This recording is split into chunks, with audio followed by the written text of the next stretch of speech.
आज मैं आप सबको एक कथा सुनाता हूं। एक दिन प्रातः एक व्यापारी अपने घर से निकला।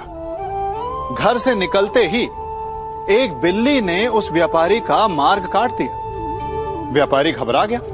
वो फिर से घर लौट गया और शुभ घड़ी की प्रतीक्षा करने लगा। और जब वो पुनः अपने घर से निकला तब वो वाहन जा चुका था जिससे राजा तक पहुंचकर उसे भेंट देनी थी। राजा को भेंट नहीं मिली।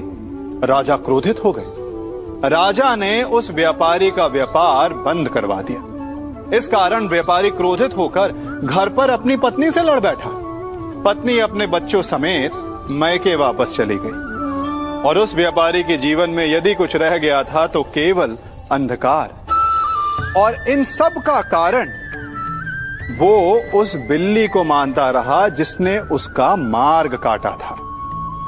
ऐसा ही एक दूसरा व्यापारी राजा को भेंट देने निकला और उस व्यापारी का मार्ग भी एक बिल्ली ने काट दिया। वो व्यापारी तनिक घबराया, परंतु उसने आगे बढ़ना अधिक उचित समझा। राजा तक वो समय पर पहुंचा।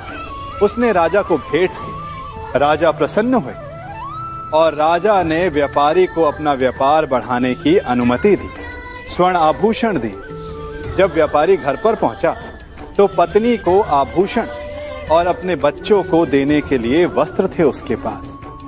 हर ओर प्रसन्नता थी। समझ रहे हैं ना?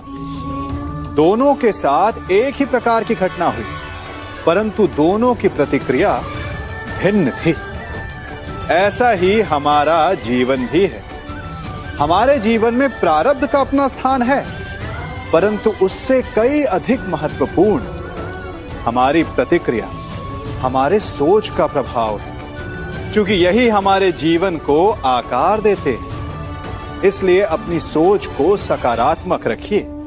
आपका जीवन सदैव आनंदमय